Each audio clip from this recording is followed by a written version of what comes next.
Need high-quality video to promote your event, business, or band? We can help. We're Pixel Pond, a video production team based in the Pacific Northwest, providing high-quality content to clients across the U.S. and Canada. Whether you want coverage of your live event to promote for next year, or need a camera and a camera operator for your next big project, we can accommodate projects of all sizes. Your story is important. Visit pixelpondllc.com or send an email to info@pixelpondllc.com to get started today. We can't wait to work with you.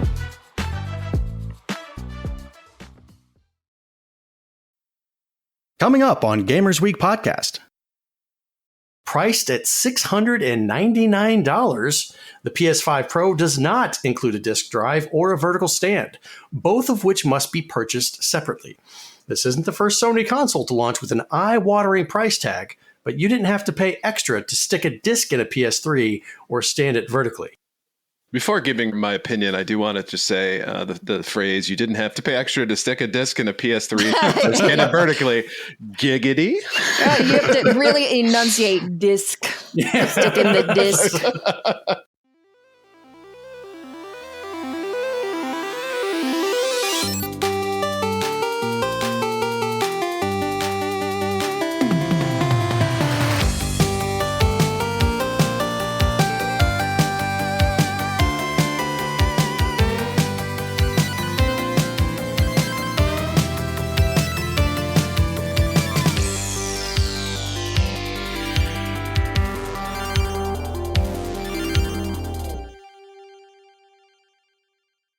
All right, let's go ahead and chatting. There we go. Hey, how is everybody? Hey, what are you doing here? How you doing? Forget about it. How you doing? It's funny meeting you guys over here. You know what I'm saying? So, Donnie, how was your mandatory community service after the streaking incident? The community service was fine. It was a very long day. All I remember is being forced to pick up trash nude.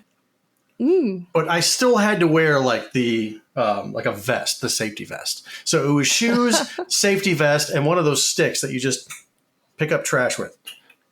How many people did you have to service in the community? This is a valid question. The entire township.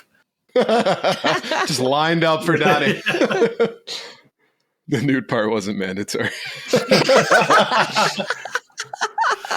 On that note, let's go ahead and get started. Welcome to Gamers Week podcast. Like the name says, we analyze the best, worst, and weirdest headlines of the past week in the video game industry. This is episode 133, and today is Wednesday, September 11th, 2024. My name is donniegretro, and I will be your host this evening. But as you can see, I am not alone. I have with me my two fabulous co-hosts.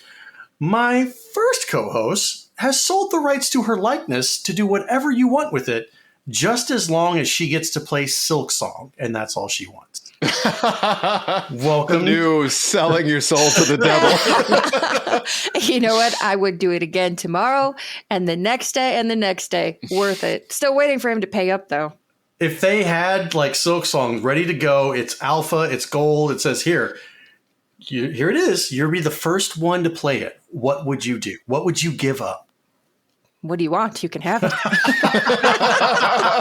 Team Cherry, if you're listening, you need to contact Blue. Please call me. We can work something out. And my second co-host likes to prepare for flash floods by donning a raincoat, protective goggles, and laying down a tarp. I wonder why he would lay down a tarp. With us this evening is Ryan Payne, a.k.a. retrogamebrews. Ryan, how are you this evening? I'm good, and I'm upset that you're questioning my methods, sir. Hey, safety what first, I do right? on my own, right? You don't want all that flood water getting all over the place. Yeah, his results probably speak for themselves. That's why I'm not questioning it, all right? I'm just bringing light to it, informing people, that's it. You're doing a service, man. Yes. A community service. Yeah, the whole community. Oh, God. My wrists hurt. Your wrists? You got off lucky. Everything hurts. Every part of me hurts. Oh, man, that's my anthem. All right, let's go ahead and jump right into our reviews, reactions, and requests. At a Gamer Looks at 40 says, considering I didn't know Concord was a game until it was no longer a game, I think lack of marketing may be a major factor on why it failed. I think it's a very damn good point right there. Mm-hmm. That same sentiment was echoed by a few people. Yeah. At Bruno Rowe 115-30134 says, listening to episode 132 now, had to download Spotify. The energy from the hosts is great. Mwah. That's all the cocaine we do beforehand. And during. Oh, God. Say hello to my little friend. You want to play rough? Okay. And J-Town 0011 says, my wife and I stumbled upon an Instagram ad for the Next Playground. I know this is more modern and geared towards families, but wasn't sure if you had come across this before. I looked it up. It looks like if it was the love child between a Wii and a Kinect. And it looks like it's very much geared towards families with little kids playing educational games and games where you are physically active. So okay. It's interesting to see other consoles challenging, even if just the tiniest bit, like the Switch's dominance over the family marketplace. Next Switch killer. If I'm not mistaken, the movement really hasn't taken off any further. They tried to do the ring stuff and it didn't work. So if this thing were to kind of rival what the Switch was trying to do, or what's the Wii was trying to do with getting people up and active, and maybe for a fraction of the cost, why not? This thing is actually $200. Never mind. Oh my God. Yeah, no. And the games are all digital, so you have to subscribe to the Playground Pass. Nope. So good for you, Next, but I'm probably still just going to get a Switch for that kind of money. Good doing the Mark Cuban, and for that reason, I'm out. I'm out. Oot. Oot. All right, let's go ahead and take a look at our patron shout-outs. We couldn't do what we do without the help of our gorgeous patrons. Here are the generous folks supporting Gamers Week on Patreon. Bobson Dugnut, Blues Little Sis, Loudmouth, Retro Blast Pat, B&T Zilla Guy, The Mad Milkman, Seven Castle Forest, Crunchy Kong, Sheriff Snacks, Frank Grande, Love Retro BTW, Steven Sand, Ramboski, Terry Kinnear, A Gill 2020, Don't Make Me Pull Over This Car, Sir Coffee of Houseblend, first of his name, Hybrid Divide, Maddo 1606, You Fall Before Me, Davey PGH, The Pixel Pond family, including Shannon and Luke, Zach, huge thanks, Number One Blue, Sick Voice fan, John Baron, Sony with the Smashing Pumpkins, Evo Lust, Rice, Secret Best Friend, Mega Retro Man, Gamatroid, Mora Deep, Michael LeKite, Emo-esque, Bill Tucker, The Real Retro Game Brews, Fruitcakes Pickled Pepper, Ducks with Thick Thighs, and Wizard of Zardoz.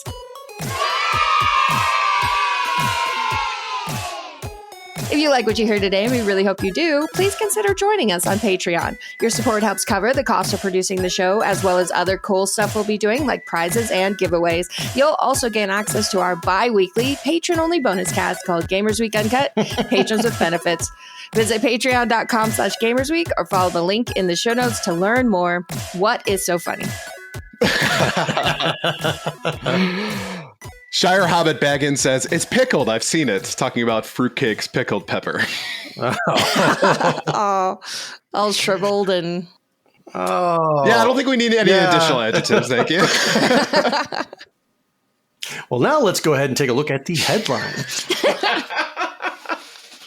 All right, this headline segment is proudly sponsored by the Retro Game Club podcast. It's a fantastic family-friendly retro gaming podcast, and each episode, Rob and Hugh pick 2 games to play and discuss, as well as news, interviews, and other topics. Right now, they want to know, what are your favorite homebrew games for retro systems? Send your answers to email at retrogameclub.net or follow the link in the show notes.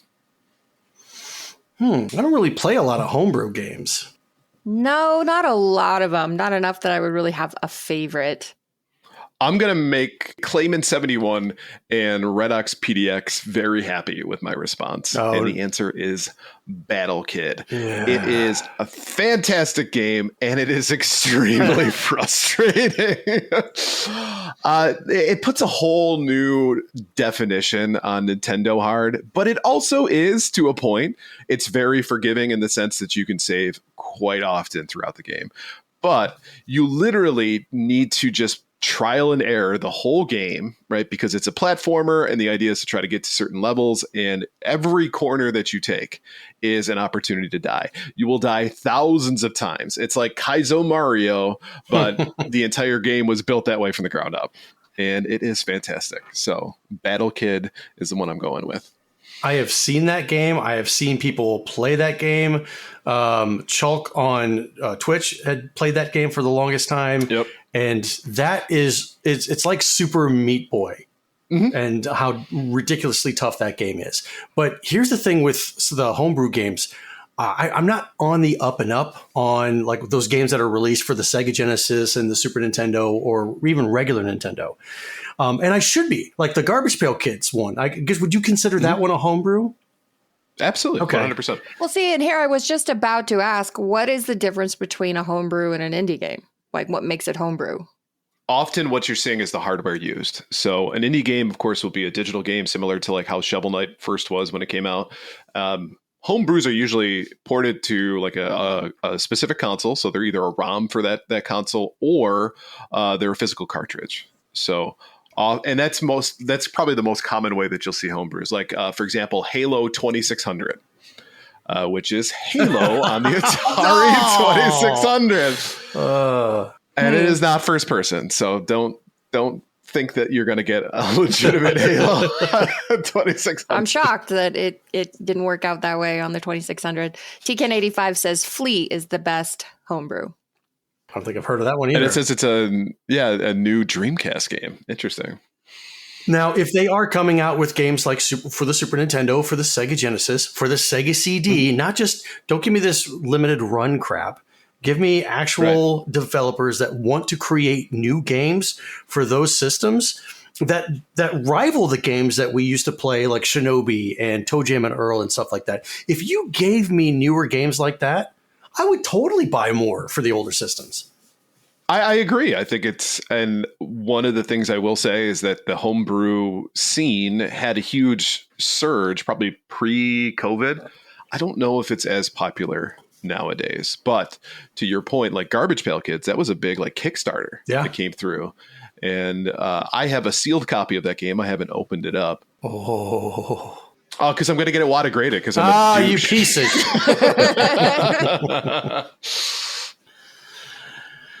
All right, starting off with this week's headlines.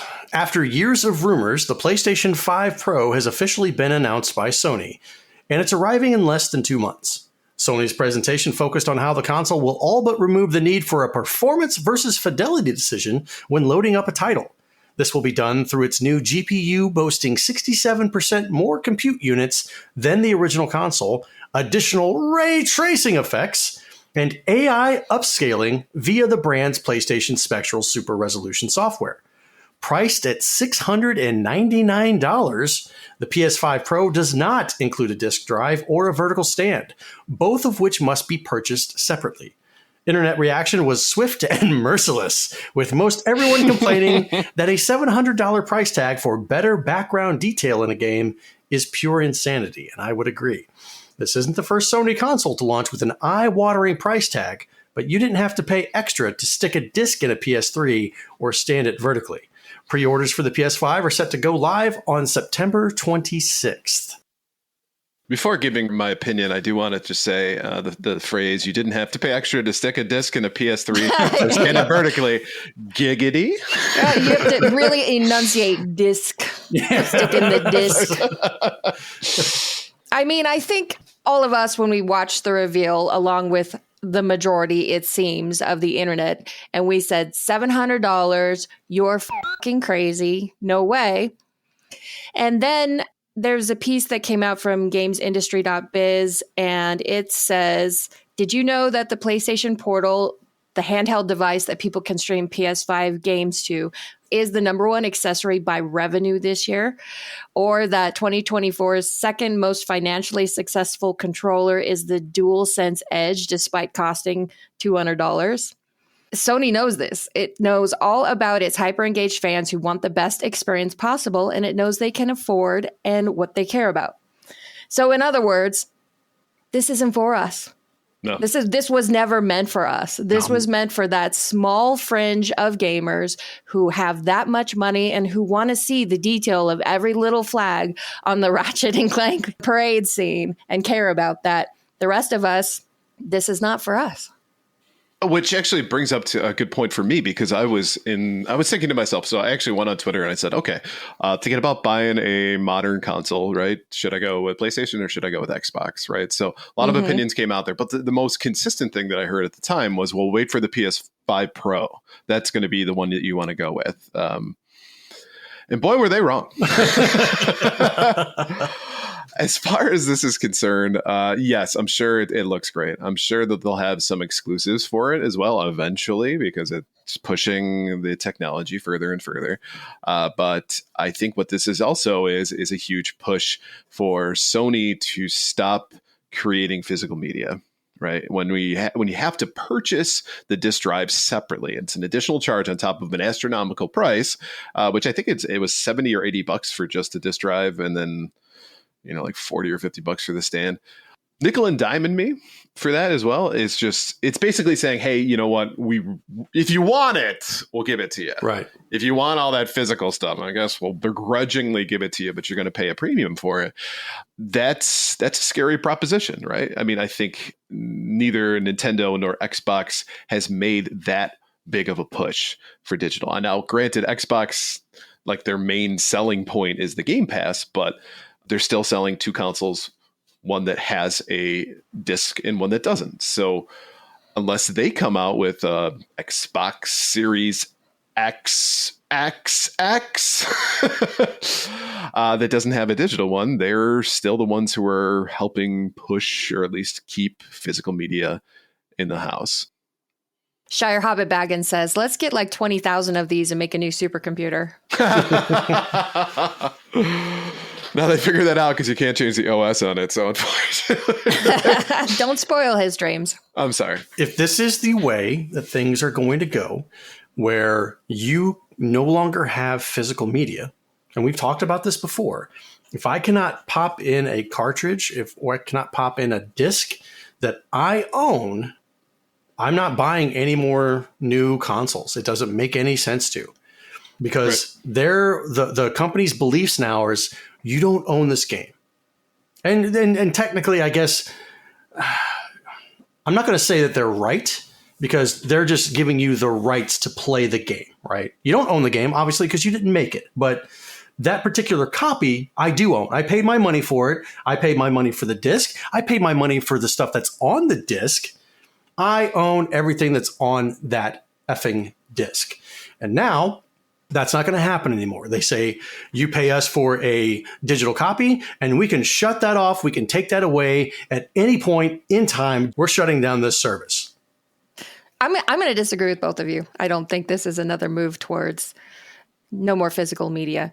I think they didn't include the disk drive with it because then they'd have to admit the price was going to be more like $900. And I think even Sony, aiming for their richest of clients, knows that a $900 console for extra detail in the background, that's a tough sell for anybody.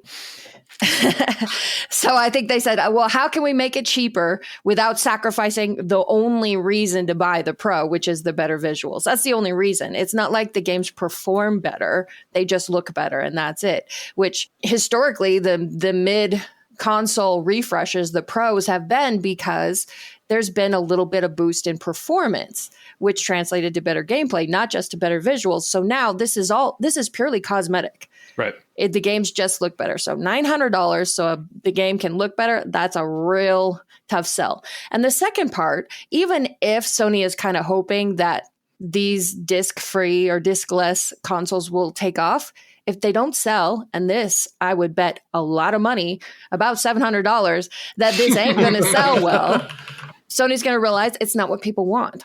Right. And you know what? Please vote with your dollars, folks. If you don't like something, don't buy it. You don't have to. Right. I promise you, you won't be missing out. And I'm not going to dump that much money to basically see that Lara Croft's boobs are now scalene triangles as opposed to isosceles. And the thing is, too, with these enhanced graphics, can you tell the difference if you're playing it on a 1080p, especially if you got like a 1080p TV? Are you really going to be able to see the difference versus a 4K TV? So is everybody out there going to reap the benefits of having a PS5 Pro that purchases one? I'm going to say probably not. If you're super rich, you probably have the super fancy TV to go with your pretty new console or whatever. Good for you. I hope you enjoy those flags in the parade scene. DK85 says, it's true. This man has no disc. Right. No, but great. You know my position on it. To me, there's no discernible difference between the PS4 and the PS5. There's no discernible difference between the Xbox One and the Xbox Series X. It all looks the same. It's very high profile and highly detailed, but there's nothing really that's that big of a jump to justify a PS4 versus a PS5. That's my personal opinion. Okay. I think the jump from PS4 to PS5 has been worth it. And then especially once they stop making games for the older systems, I know those of us who still do like to play modern games do eventually have to upgrade at some time. But I feel like that was a dig at me. You just went on a 5-minute tirade. But I still play newer games. I'm playing Still Wakes the Deep. I'm still going through Ghost of Tsushima. Which you don't own because you have them digitally. No, I have Ghost of Tsushima, the physical copy. Okay. Don't mind me, just eating some popcorn over here. Right. Anyways, that's been the main reason, because the PS4, the games were already beautiful. And in fact, I think that point has been driven home a lot online with people pointing out how many PS4 games they used in their presentation to show off the graphics of the PS5 Pro. Oops. Yeah. So in that sense, the PS4 was wonderful, but you did eventually have to upgrade to the PS5 if you want to do most of those modern games and have them actually work. And eventually we'll go to PS6, whatever that ends up being. Dongle. Yeah. But it See, won't I said be it because quickly that time. Thank you. I appreciate it. But it won't be because of the visuals for me personally, because the games have been beautiful for several generations now. It will be because they just stopped working on the older consoles. I'm sorry. You don't think Super Star Wars was beautiful? You don't think Toe Jam and Earl was beautiful? I said several generations. Yeah. Okay. All right. We'll let that one slide. All right, next up, the Roblox Developers Conference is underway, and at the keynote address, CEO and co-founder David Baszucki, that's Baszucki? Yeah, we'll go with it. Yeah, yep. whatever, unveiled a modest goal, 1 billion daily active users, and 10% of all gaming content revenue worldwide happening within Roblox. What? To give that first target some context, the global population was estimated at just over 8 billion people as of November 2022. While Roblox already boasts 79.5 million daily active users, getting from there to 1 billion will be quite a stretch. As our next stepping stone on our way to 1 billion daily active users, we are sharing an ambitious goal. We believe that 10% of all gaming content revenue worldwide will flow through the Roblox ecosystem and be distributed within our Roblox community, says Baszucki. It's easy enough for non-players to scoff at Roblox, but these announcements are going to make a major difference to creators, players, and presumably music artists who want their tunes exposed to a potentially massive audience. I've never played Roblox. I don't know what's involved with that. So is this goal like too ambitious? It just reminds me of the Pinky and the Brain, right? It's like, what are we going to do tonight? The thing we do every night. Attempt to take over the world. Attempt to take over 10% of all global gaming revenue. Yeah. It's a phenomenon. The kids love it. I would say that if you're going to get 1 billion active users, a vast majority of those are going to be under the age of 13. Making money from that age group is real problematic, but okay. Well, they just get their parents' credit card. Who got sued because they didn't put Fortnite, enough what? protections? Was it Fortnite? Yeah, Epic I couldn't Games. remember. Yeah, got sued for not putting enough protection on kids who just use their parents' credit cards. And didn't Roblox get in trouble as well for essentially kind of exploiting people who were making games on their platform? I think Roblox has been in trouble for a lot of things. Fair enough. But when you have that many daily active users and you want 10 times what you've already got, those problems are not going to go away. They're only going to get worse, especially when so much of your audience is under 13 or minors. Let's just say even minors. So right now they're at not even 1/10 of their goal of 1 billion. Let's just put this into perspective, right? There are 8 billion people that live on the planet. So you want, at any given time, 16.5% of the entire planet playing Roblox at least once a day. That's the first one. The second piece to this is how many of those people, the 8 billion that you know of, have access to the internet and could even play Roblox. So all of a sudden you've divided that population even further down. And so we're probably talking about 30% of all human beings playing Roblox once a day. That, I'm going to say, is ambitious regardless of how cool your game is. Good to have goals. It's good to have stretch goals, right? Yeah. Say what now? Yeah. It's ambitious for something like the Oasis, right? That was in Ready Player One, because that was revolutionary. But Roblox? Again, I don't know what goes on with Roblox. I don't know what the premise or purpose of the game is. So I'm not going to sit here and knock it, that ambition that they have, but I don't see it. From what I understand, it's kind of like an interactive environment, similar to the Oasis in a way, in which you can create different worlds, different games, different things for people to do and to visit your stuff, right? And so it's very interactive. It's also very creator driven. But unlike the Oasis, it hasn't quite gotten to the point in which you're going to school on Roblox. You know, that's how you earn a living. Really, realistically, some people do, but a vast majority don't. It's the MLM of gaming, if you want to think about it that way. Multi-level marketing. Yeah.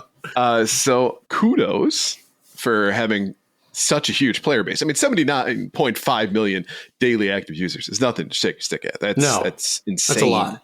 Right. That's more than many countries out there. But let's times it by more than 10. Why don't we go that route and see how many more? So they would have to convince not only every 13-year-old and below, but all the rest of us. Yeah, it's a bold strategy, Cotton.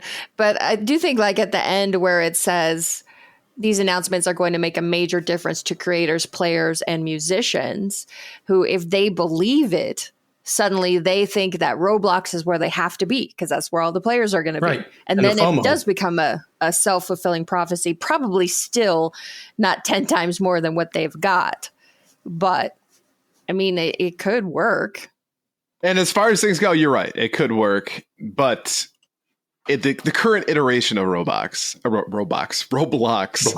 isn't going to fit that. So it would have to advance. It would have to evolve it quite a bit. They need to stretch a little more before it'll fit. That's right. And if it doesn't fit, what must you do? Buy KY? Oh, my God. Well, you're not wrong. You're not wrong with that. But if it doesn't fit, you must acquit. Please tell me you understand. I do know okay, OJ. Yes, thank you. Yes, of course. Thank you. Jesus. Thank you, Baggins. Thank you very much. Okay, next up, band member and co-songwriter of Heaven 17, Martyn Ware, has told Rockstar to go f*** yourself, San Diego, after being offered $7,500 to include their 1983 hit Temptation in Grand Theft Auto 6.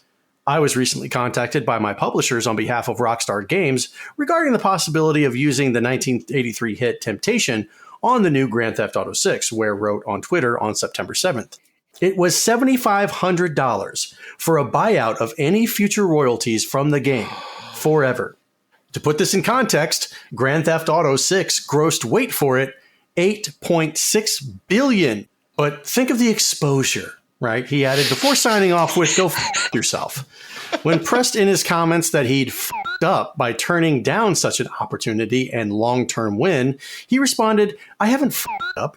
I've worked in artist rights advocacy for 20 years. I know the game. For those claiming Heaven 17 should have accepted the extremely low offer for buyout for Temptation in GTA 6, claiming increased exposure, an extra 1 million streams generates each writer a pitiful $1,000 each, he explained later still. Sticking it to the man, and I love it. Right. This reminds me so much of those people who will reach out to content creators and say, hey, you know what? I need something of you. Say they're somebody who does graphical design or whatever.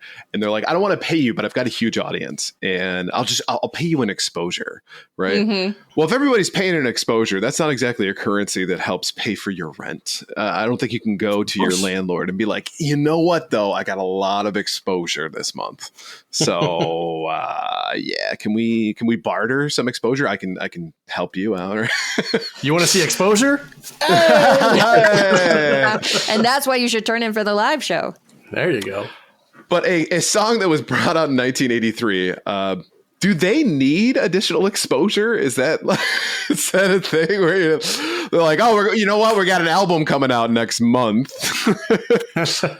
I mean, it's crazy because I was checking out this guy's tweet and reading some of the responses, and it's amazing how vicious people got with this guy, telling him he was greedy and he was this and that, and you know, he can go f*** himself. He should have just taken the money. I was just like, okay, A, he doesn't owe anyone anything. He's allowed to do with his song what he wants. Okay, so everybody just calm down. B, yes, you can make the argument that a song that was popular back in 1983, what do they have to lose by gaining essentially a whole second life as being part of what will be an extremely popular video game? And yes, they will get tons of exposure. But like he points out, that doesn't necessarily mean that they're going to make money from said exposure. And I thought that a pretty good comparison would be like how Kate Bush, her career has gotten kind of a second life after Stranger Things. And so from her song, Running Up the Hill, she has supposedly made $2.3 million from that song since being used in Stranger Things. However, she is one of the rare cases where she actually owns 100% of the rights to her songs. So that is definitely not across the board. And for these individual artists, they have to weigh, is it worth it for them based on what their contracts look like? But the most shocking thing to me of all was that the people who were going after this guy and calling him greedy, but not Rockstar, right, who made $8.6 billion on GTA 5 and could afford to shell out a little bit more for music if they wanted to, but they don't care. Yeah, it's again focusing on him saying "fuck you" to $7,500, and not the big, huge corporation that's making billions of dollars off of that person's work and underpaying for it. Over and over again. And you're right. Mm-hmm. I think Kate Bush is definitely the rare example of that. And if you really think about the context of it too, it was an 80s nostalgia show. It was like a very pivotal point in that show itself. People became curious about it. They'd never heard it before, yada, yada, yada. Right. I don't know if GTA 6 is going to have the same feeling to it, especially, you know, it's on the radio most of the time, right? Isn't it? It's like you turn on the radio and it just plays the songs, right? Like, so yes, conceivably it could be at a high point of the game, but it's not programmed necessarily that way. So you're right. I don't think it falls in the same Kate Bush atmosphere, and I doubt it would be as popular as Running Up That Hill. Especially this song. Like, I don't remember this song at all. I just played a little snippet of it. I don't think I've ever even heard it. Yeah. So for a band like Heaven 17, I've never even heard of this band. Kate Bush was very popular back in the 80s. So that's a little bit of a different comparison here. And I don't know anything about Heaven 17. I don't know what they've done recently. I don't know how they're making their money from royalties or whatever. But it's I guess, would you say it's apparent that they own the rights to their songs? if they're able to say like, no, we like, Yeah. Because right now Rockstar could go to the record company and say, hey, we want to use this song. Here, we'll pay you this much money for it. They're like, okay, sure. It's money in our pockets. Why not? I would imagine if a song came out in 1983, they would have had the opportunity to purchase the masters after it went into public domain. So yeah, or before it went into public domain. So I guarantee you they have the rights to this song. And the second piece to it is, if you notice, it said that they had to give up royalties for it forever. Right. Yeah. Yeah. Screw that noise. No. Right. No. Yeah. 8.6 billion. Right. You're still only taking and they're going to make more from GTA 6 unless it's horrible. It will make more. But Shire Hobbit Baggins says Spotify pays fractions of pennies a stream. They're literally the worst, but they get all the content because they made deals with the record companies for content. So Spotify gets paid, record companies get paid, but artists get screwed.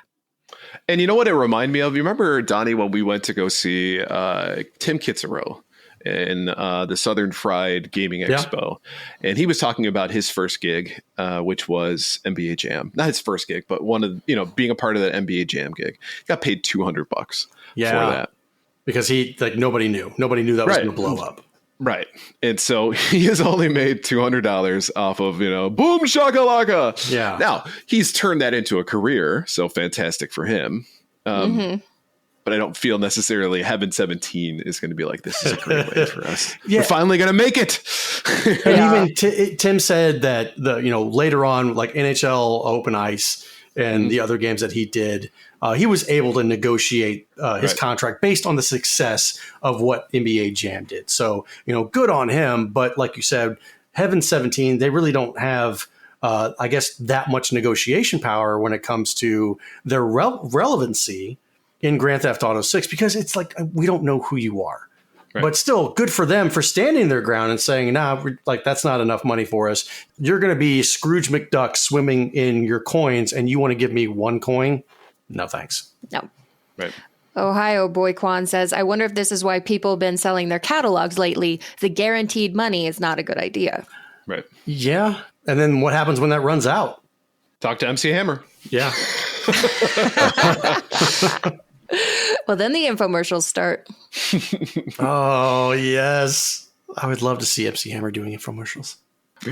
This stuff is too legit to quit. It's a spray like, man, it's not the worst stains. Too legit to quit. Hey, hey. Next up, it's been an awful couple of years to work in the games industry.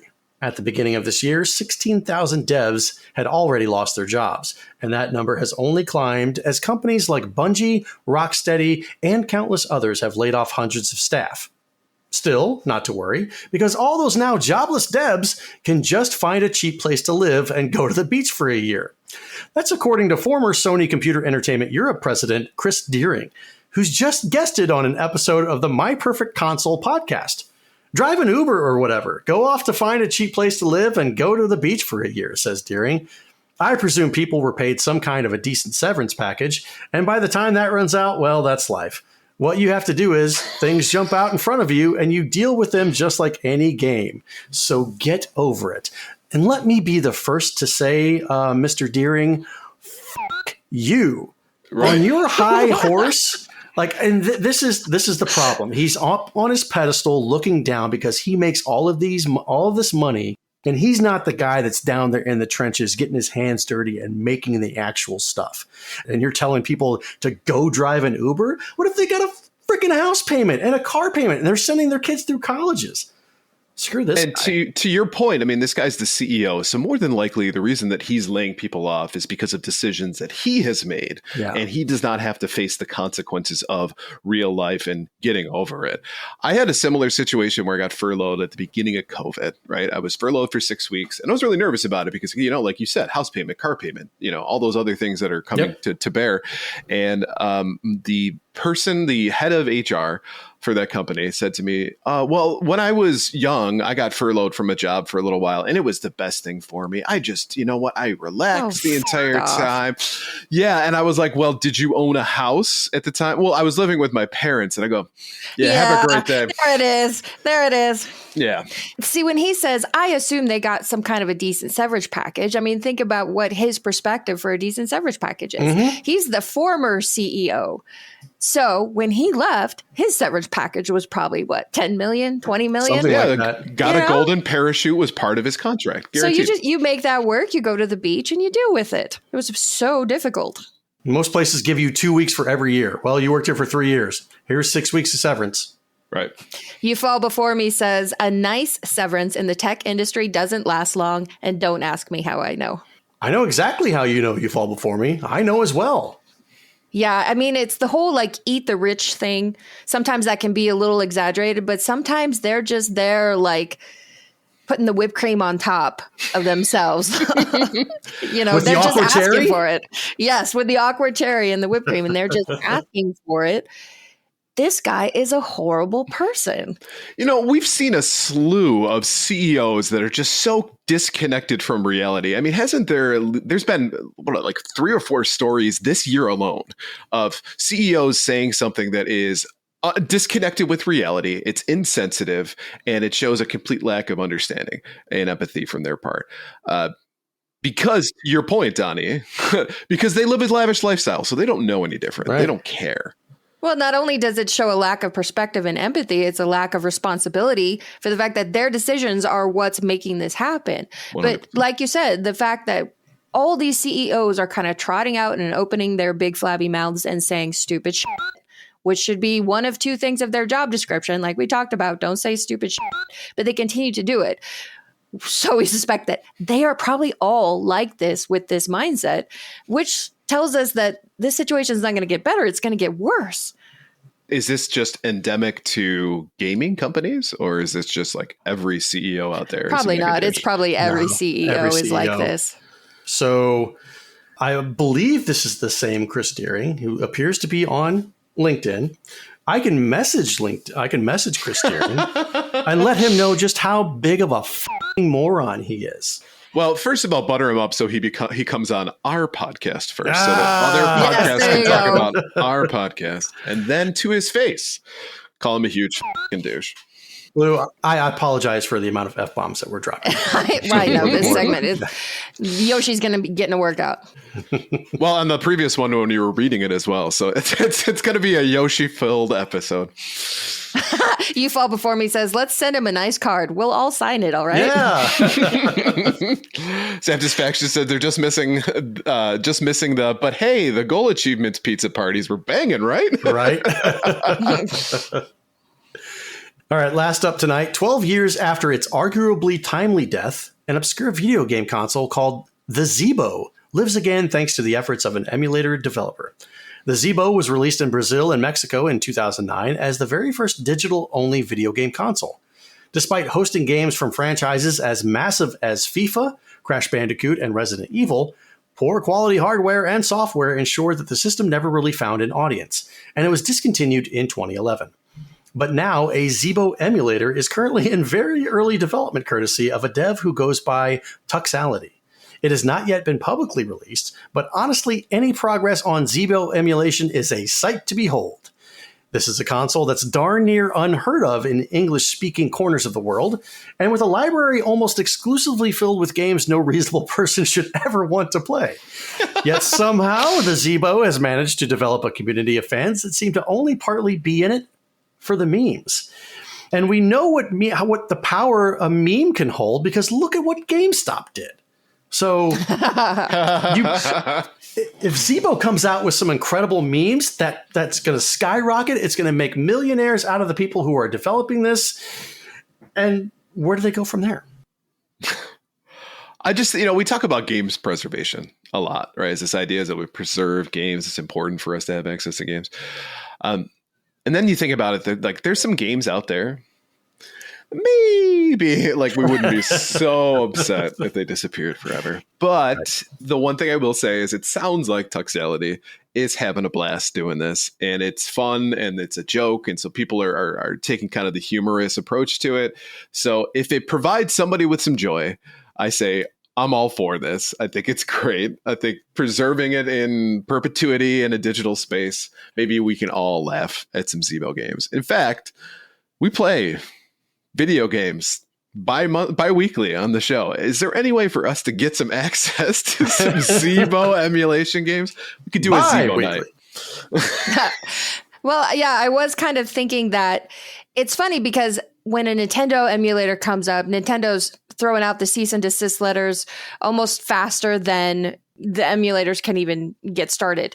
But right. I think Zeebo Inc. is probably not going to be handing out cease and desist. They'll be like, thank you. Thank you so much. Please keep doing this. Until they get big enough, like when the popularity starts, like people start tracking down the systems and stuff like that. And then they're like, hey, you owe us royalties. Like, come on. Then come out with a Zeebo 2. Ooh. Yeah, do a Kickstarter. Be like, this one's going to be even shittier than the first one. We have Soldier Boy on the crew as well. Oh my God, Soldier Boy! I forgot about him. Oh man, it's the Soldier game. Yay. See, there you go. When do we get our Soldier Boy console emulator? Oh, that needs to happen. Well, I mean, it wasn't that just emulators of every other console, but it was. That's not as funny. Sorry. It's not as funny. It was like, hey, this is one game. And you're like, no, this is just one level of Super Mario Bros.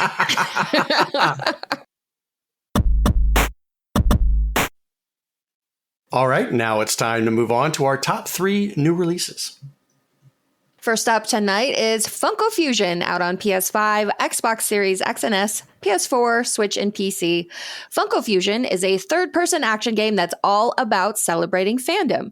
Play with some of your favorite characters from across TV, movies, games, and comics, and explore handcrafted worlds inspired by Jurassic World, Back to the Future, Jaws, The Thing, Chucky, Battlestar Galactica, Hot Fuzz, The Umbrella Academy, Five Nights at Freddy's, Masters of the Universe, Invincible, and many more. I said Masters of the Universe, and Donnie's face just lit right up. Yeah. Next up is Warhammer 40,000 Space Marine 2 on PS5, Xbox Series X and S, and PC. Embody the superhuman skill and brutality of a Space Marine. Unleash deadly abilities and devastating weaponry to obliterate the relentless Tyranid swarms. Defend the Imperium in spectacular third-person action in solo or multiplayer modes. And then finally, Lollipop Chainsaw Repop, out on PS5, Xbox Series X and S, PS4, Xbox One, Switch, and PC. Lollipop Chainsaw, which sold 1.24 million copies worldwide, is back with the latest graphics. The cheerleader Juliet, born into a family of zombie hunters, uses her trusty chainsaw to rip and tear through the undead. But now that Repop adds speedier chainsaw action and auto fire for her chainsaw blaster, the action never slows down till the very end. And it's not just the gameplay that's been improved, the visuals and soundtrack have been powered up too. Don't miss out on this unparalleled zombie hunting adventure. So, Ryan, what are you going for this week? So the first thing I'll say is Warhammer. I've been privy to the community behind Warhammer and some of the things that they've been saying lately. So just out of respect for myself, I will not be choosing Warhammer this week. I won't get into it. I don't think it, if you're familiar with it, you know exactly what I'm talking about. But yeah, really disappointed in that community. Now, moving on. So Lollipop Chainsaw. I've never played that game, but I've always liked zombie games. They're fun. They're interesting. Took a look at this one, and it looks like it's got some really great quality of life upgrades in regards to the game itself, and would certainly be something that could be fun. I mean, you know what? It doesn't always have to be serious. You don't have to always play games that are, have these story-driven plots that are extremely intricate and, they're very serious games. It sounds like this is just fun. Let's just up some zombies and then with a chainsaw dressed in a cheerleader outfit, right? Life is good. We can do that, and that's okay. So... definitely, I'm curious about Lollipop Chainsaw, and especially considering, again, that it's gotten some of those quality of life upgrades, which brings me to Funko Fusion. This one is a nostalgia trip. Now, normally I would scoff at something that is so obviously trying to capture my nostalgia and is also just a crap ton of fan service. But I'm also not above just saying, you know what? This looks kind of fun. There's a plot to it. It's funny because I didn't realize I was watching the story trailer at first. So I think it's actually voiced by the same guy who does Mr. Krabs and was also the guy in Shawshank Redemption, the head guard. I think he does the voiceover for that. So I was instantly hooked anyway. But all of these just random. There is no theme to the properties that they're using in this one. They're just all over the place, and it's some of the movies that I like a lot. The Thing, Hot Fuzz, that one is an underrated gem. So if you're not familiar with Hot Fuzz, highly recommended. Jaws, Back to the Future, right? Mm-hmm. Masters of the Universe, that could be a lot of fun as well, So I am definitely interested in checking this out. It's not necessarily something that I'm going to assume that it's going to be a goatee either. So I can walk into that with, I think, the right expectations. So yeah, Funko Fusion gets my vote for this week. Okay. What about you, Donnie?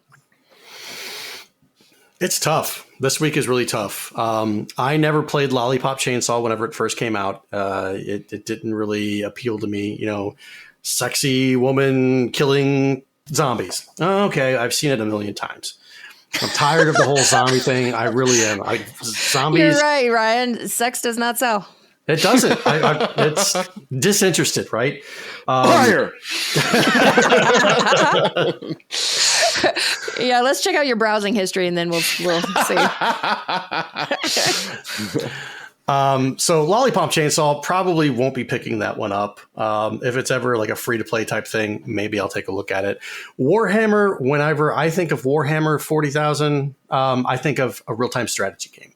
I do not think of a third-person sort of action game, and that's what they're doing here. So I'm not into the whole Warhammer Space Marine universe. I don't know the ins and outs of it. So I can't say that there's anything that would drive me to pick this game up. Again, if maybe I was having a lazy day and I decided to check it out and it was free and it was, it's got a good story, great gameplay, that might get me hooked. But just based on the subject matter alone, it's not calling my name. Now, we had talked about Funko Fusion whenever it was first announced. And I think it was over one of the Summer Games Fest or something like that. And I was like, I don't really get the mishmash of everything. I see what they're trying to do.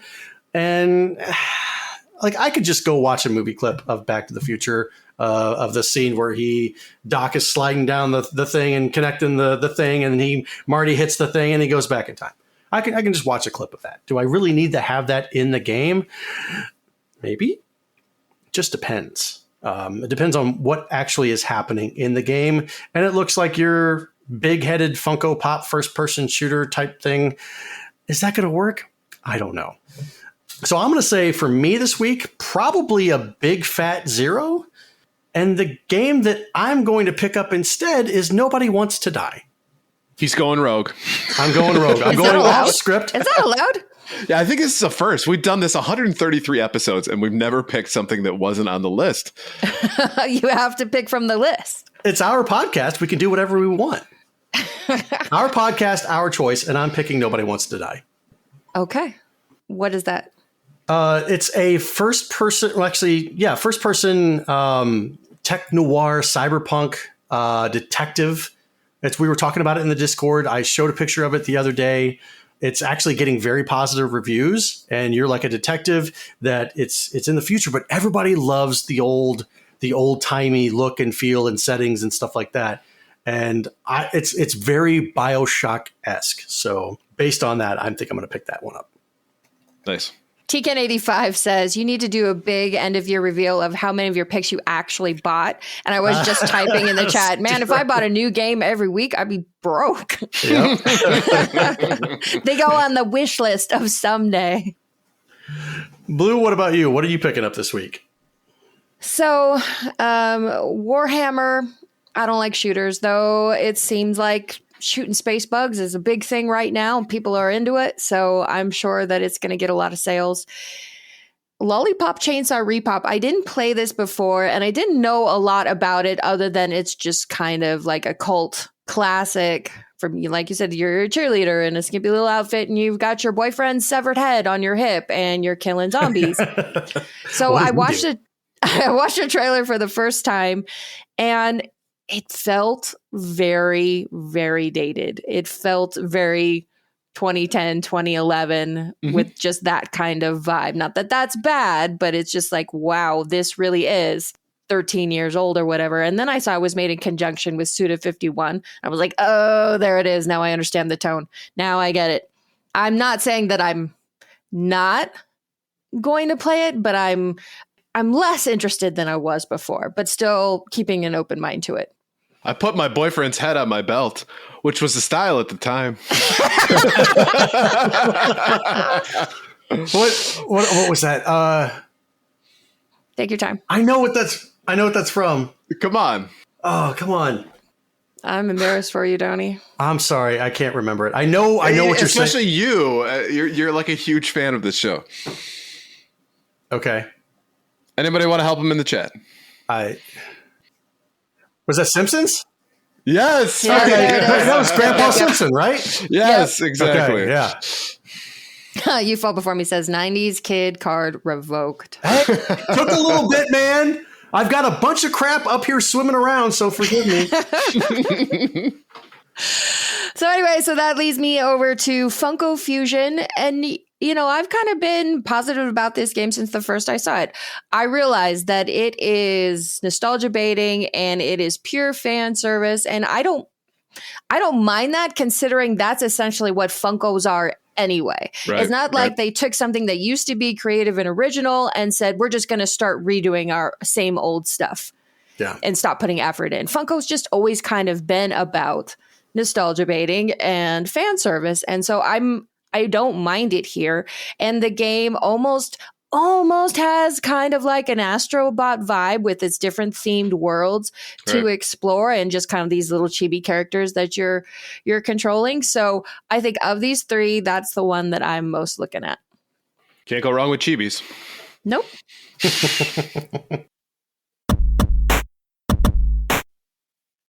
All right, before we move on, let's take a quick break to talk about our sponsor.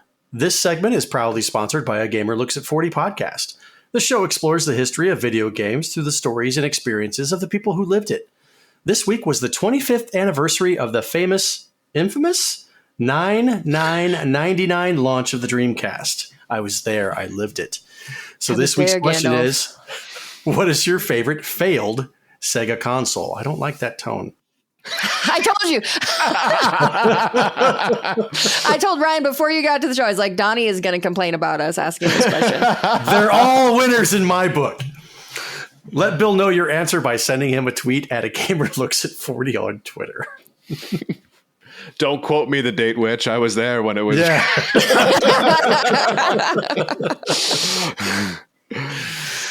So I'm going to say the Sega Pico.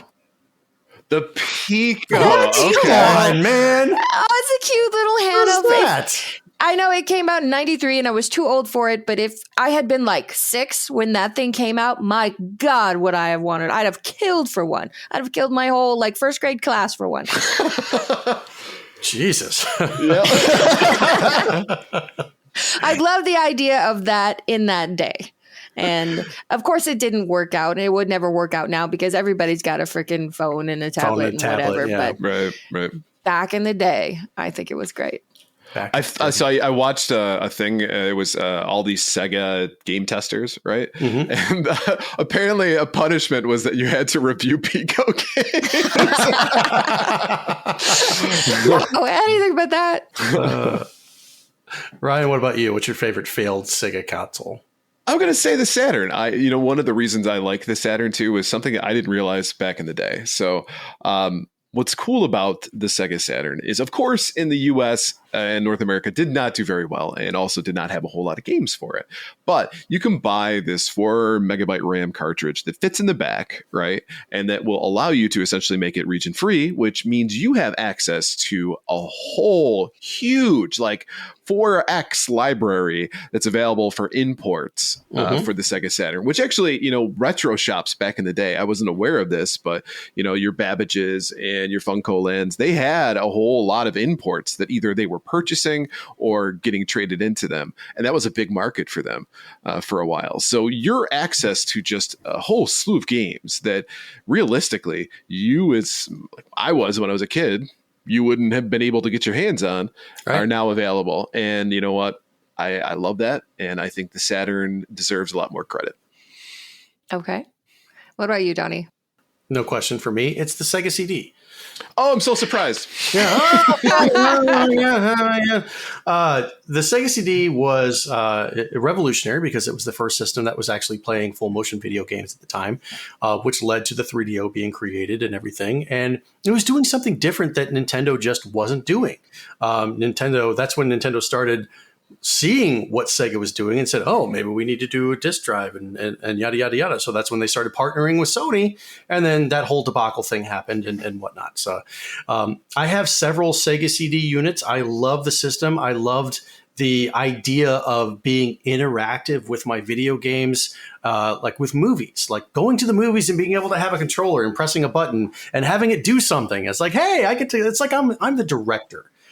And nobody else was doing that. But the Sega CD also had cool platforming games like the Terminator, which was an amazing game, great soundtrack and everything. And I know the Sega Genesis wasn't known for its audio expertise, but it did sound, with the Sega CD, I thought things sounded a hell of a lot better. So definitely. There are a lot of people out there that say the Sega CD was horrible.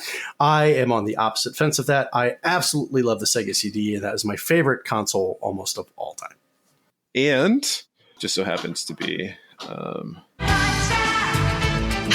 That voice will find you, Night Trap. I love that. That is my favorite game. I've got a Night Trap shirt. I've got a Night Trap pin right up here. Dana Plato, right here. Night Trap. I've got the game in several different iterations on several different systems. The 3DO, the Sega CD, collector's editions, yada yada, the Nintendo Switch. So I really love that game. Yeah, that's all I can say about it. Tegan85 says, has Donnie streamed Night Trap for the bonus stream? Because if not, that needs to happen. You've definitely streamed it on Twitch. You streamed it on I did. Yeah, I streamed it a long time personal ago. Channel. Yeah, that was a long time ago. And I should probably do it again, give it another run through. If it's your favorite game, It seems like you should be doing like annual streams of it. You're not wrong. And I agree with that. Let's find out when it was released. Then you can make that like it's a birthday celebration for Night Trap. October 15, 92. Oh, look, it's coming up. Perfect. All right, October 15th, we'll do a stream. Let me take that back. What day is October 15th coming up? Oh, man, the crisscross game. Oh, boy, fun. Did anyone have the crisscross game on Sega CD? Really? I did. Yeah. It's Mac Daddy and Daddy Mac. Very original names. I had the crisscross game. I had the Marky Mark game. I had the NXS, make your own video game. Marky Mark game. Yeah. Aww. Can you feel it, baby? I can't. Agent Neil says, loved Sega CD, Dracula Unleashed, Panic, and Wirehead being some of my favorites. Yes. For sure. Yes. I noticed the crisscross game wasn't on there. And Sewer Shark. Sewer Shark is an amazing game. I bought a CDX over the weekend, and there was a bunch of loose. You had like 6 loose copies of Sewer Shark. I was like, apparently, we're not selling that one very well, are we?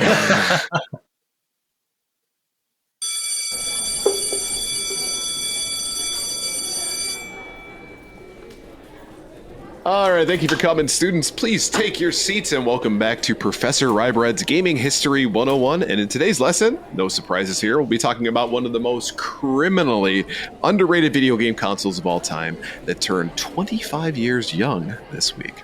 Of course, talking about the one, the only Sega Dreamcast. So, before we jump into it, I'm curious, did either of you have a Sega Dreamcast when it came out? Are you kidding? Yes. So Donnie, you had one. So you were one of Launch like the rare few people who invested in the Sega Dreamcast. Launch day, went and got it. Yes. How did you feel about your purchase? Did you feel like it was a good choice? I didn't feel like there were enough games out for it at the time. I think one of the first games I bought was a UFC fighting game, and the mechanics were just kind of horrible. So that's not a great selling point. It kind of was reminiscent of when I bought my PlayStation and WWF Monday Night Raw. That horrible wrestling game. I was like, no, not again. Well, I'm sorry to hear that. I will say that there are definitely a lot of really great games, and actually, we'll get into that in a little bit here, as far as the Dreamcast is concerned. But before we jump in and discuss the Dreamcast itself, I think it's important that we provide at least some context to the landscape of gaming. Somebody said, say, the missteps of Sega, and why the Dreamcast was unfortunately kind of set up to fail. As you can tell, it's not going to be exactly a happy story. What we're looking at. So if we look at prior to the release of the Dreamcast, Sega was a company who shared the marketplace with Nintendo. They were the two juggernauts, essentially, of gaming, right? Sega Genesis / Mega Drive, Super Nintendo dominated the landscape of home console gaming and were a phenomenon unto themselves, more or less. And at the time, Sega mostly sat in that second place spot. Right, there was a time in which I think they had more market share than Nintendo when Nintendo only had the NES out. But once the Super Nintendo came out, Nintendo essentially took that back over. And they were still sitting in that place saying, we don't want to be second, we want to be first. So they were looking to kind of dominate the marketplace. They had a lot of really great commercials about Nintendo, or Sega does what Nintendo don't, blast processing, all of that good stuff. And what they decided to do was try to invest more on the technology side of gaming, right? So they were really invested in hardware and add-ons that would advance their current console past the 16-bit generation, more or less. And thinking that that was going to entice gamers to choose Sega if they wanted the latest and greatest when it came to gaming. And that's where some of the problem was, is that people didn't necessarily buy a Nintendo because it was the most advanced graphics or hardware. They bought a Nintendo because of the massive library of games. And some of the greatest games of all time were on both the Mega Drive, Genesis, and Super Nintendo. So that's why that era is still seen as kind of like almost the golden age of gaming at some points. Now, Sega themselves, or rather, Nintendo as well had, really strong first-party games and massive third-party support. We think about it. So from the hottest developers of the time, we're talking about Konami, Capcom, Squaresoft, Enix, Quintet. And when Sega decided to tap into more of the CD-based technology for the Sega CD add-on, they didn't have that many games for this system, unfortunately. And not really any third-party support for it because it was notoriously difficult to program for, especially if every game at the time was actually, some of them were being stolen from a failed Bandai console that was, Night Trap is a classic example of that, where it was going to be VHS tapes and not CDs in order to get that. So it was a different kind of gaming, right? Now, if we look at it from that point of view, right, it just didn't have enough games. The same thing kind of happened with their add-on of the 32X in North America. To my knowledge, I don't think that they originally released it at the same time in Japan. So that was just a North American thing strictly. And yes. Yep, but it boasted twice the bits of the current generation, right? It's 32 versus 16. But when they released it, it saw a lot of ports of existing 16-bit Genesis and Mega Drive games. So again, your library is limited. You're not getting a whole lot of new out of it. You might get better graphics out of it. You might get better sound, but it's not like it's a completely brand new spanking game. I miss when we measured things in bits instead of ray tracing. The good old days, right? Right. Now, and one of the biggest problems with the 32X too is that Sega actually, 6 months after the 32X came out, they announced the release of the Sega Saturn. So if you're anybody who bought the 32X on like launch day, I guarantee you that really soured the pot for you. Because you think you're getting the new console, you're going to get all these cool games for it. And guess what? They're just not going to focus on that anymore. did you know that the North American Sega, they didn't know that Sega of Japan was working on the Sega Saturn? Right. Whoops, guys. Yeah. We were working on this whole project we didn't plan on telling you about. And so to keep up with the marketplace, it was Sega of America that came out with the 32X. You're right. So, if you look at it from that point of view, these missteps really hurt the reputation of Sega at the time. And especially outside of Japan, when it came to the release of the Sega Saturn, there were a lot of games that came out for the Saturn in Japan, but outside of that marketplace, because A, the reputation was poor, and B, they weren't expecting as many sales. They're just, the library for Sega Saturn games from outside of Japan is actually really, really small comparatively. So it just wasn't enough to entice people to buy that, right? Now, when it came time to years later, released the Sega Dreamcast in 1999, Sega and Nintendo were no longer the only shows in town. You think about it too. Sony had released their extremely popular CD-based PlayStation. The N64 was still popular among couch co-op players, and the release of the GameCube was coming in a year or two. And Microsoft was in development for their much anticipated Xbox. So it went from 2 all of a sudden to 4 big players. And I mean, throughout the years, there was like NEC and Neo Geo, and there was Philips CDI. There was a few other players, but nobody who was going to really make a splash in the marketplace. So if we look at it from the development of the Dreamcast itself, it started in the mid-1990s. It actually had 2 different code names. So it started off as Black Belt, which was originally going to be a collaboration with IBM. That didn't work out, but they decided then to go with NEC, which that was code name was Katana, right? And essentially the Dreamcast was designed to be a forward-looking console. They didn't want to do anything that was currently being done. So they spent a lot of time trying to innovate with it. So the development team was led by Hideki Sato, and he was aware of the need to kind of regain that trust and differentiate the console from the competition at the time. So the goal was to create a machine that would appeal to gamers with both hardware and that innovation ideas, right? So positioning it as like kind of the next big step in gaming. And the Dreamcast was released in Japan in November 27th, 1998, and later in North America on September 9th, 1999. So 9/9/99. I remember that being like something that echoed across my TV constantly during that time frame. But it was easy. That was perfect, a perfect date because people could remember it, right?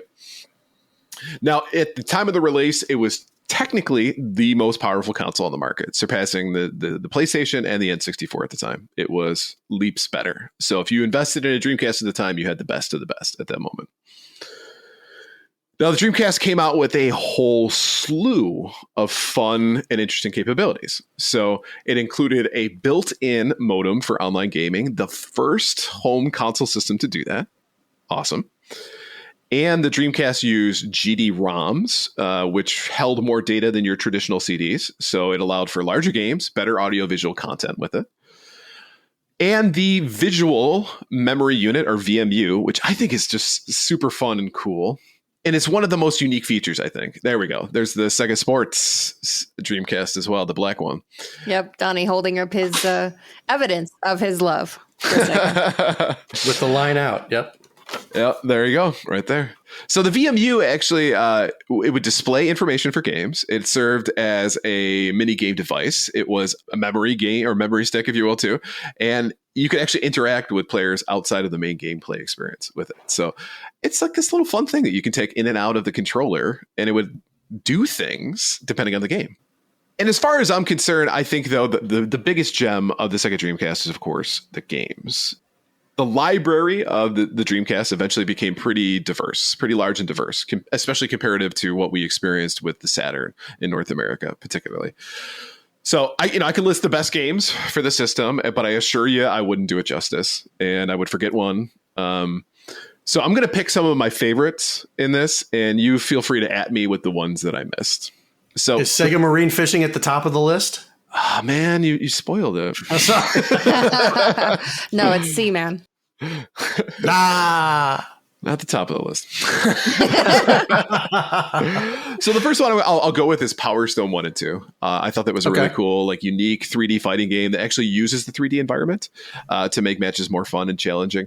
Not necessarily a concept that caught on in the future, but I've always liked Power Stone. I think it's fun and unique. So as far as fighting games go, let's mix it up and still make it a game that's worth playing rather than trying to make it overly complicated. Jet Set Radio, great game.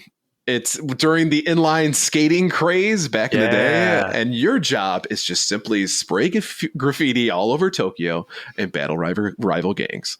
And just some of the music in that game, fan-freaking-tastic. It's a lot of fun. I'm painting the town white, baby. Giggity?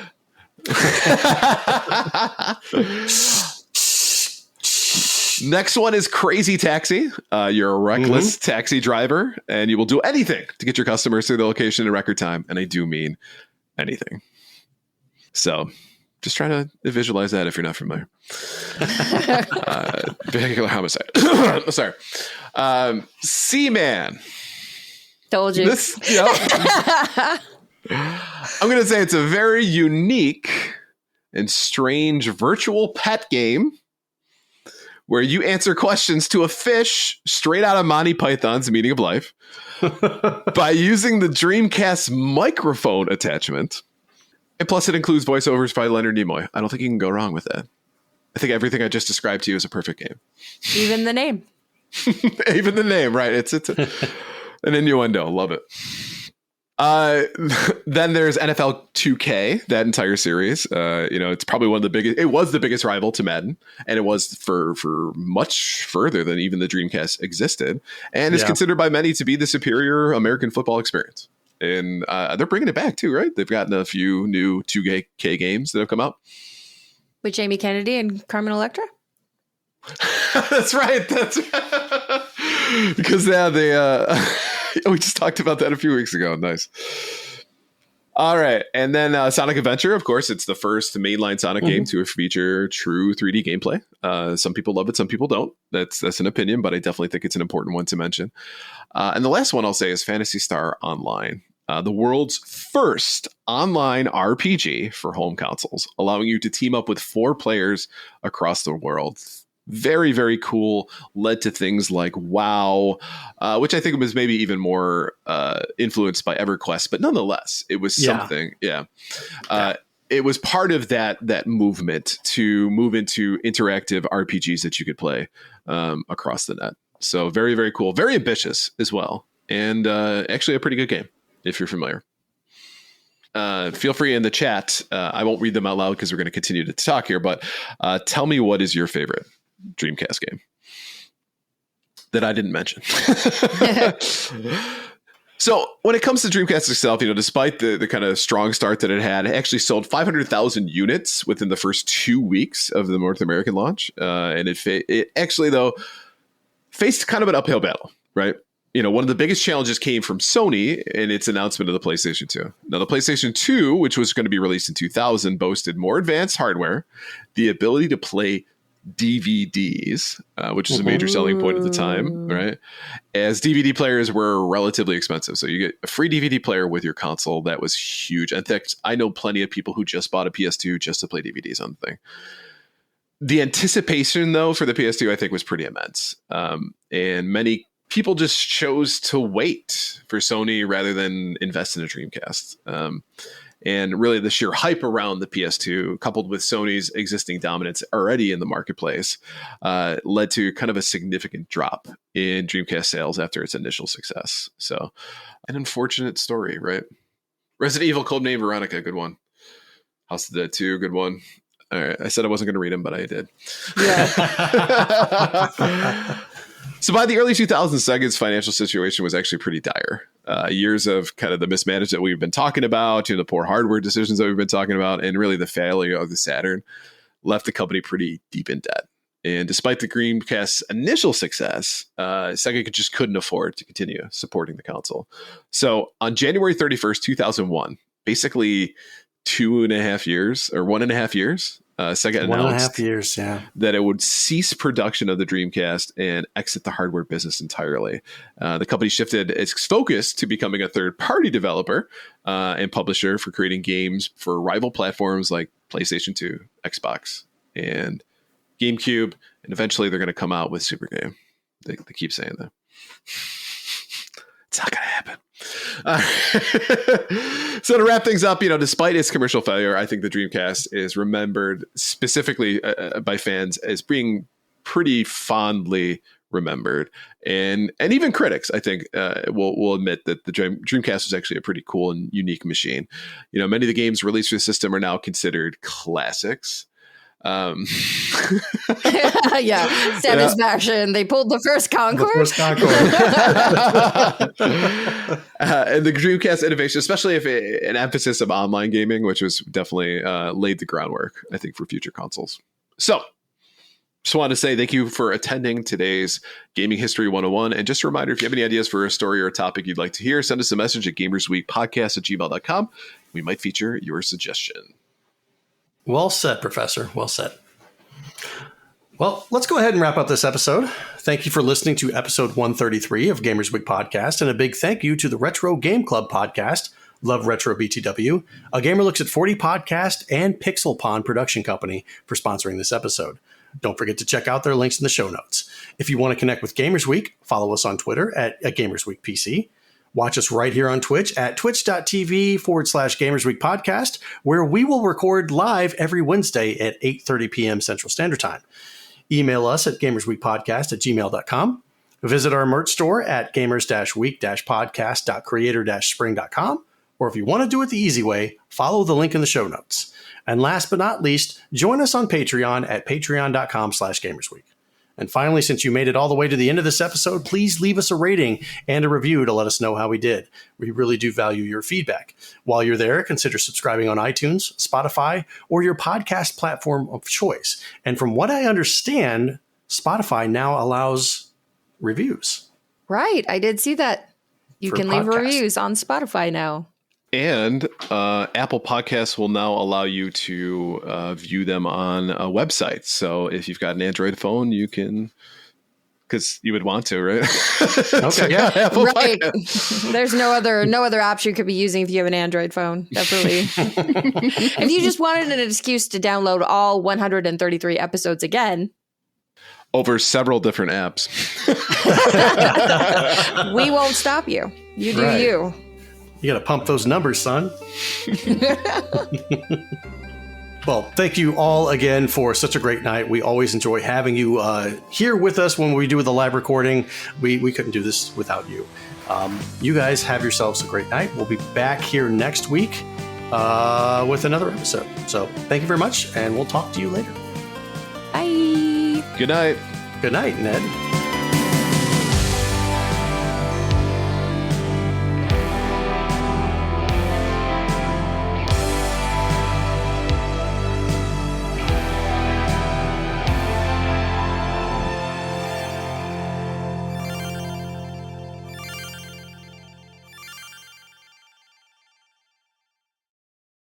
Bold of you to be drinking your espresso so late at night. Espresso. In my dainty cup. I was just like, did you say espresso? But you're trolling. Well, because before you got here, he was like, I love my espresso. So I'm just meeting him at his level. Oh, wow. I'm so glad you can slum it with me. Yeah, you're welcome.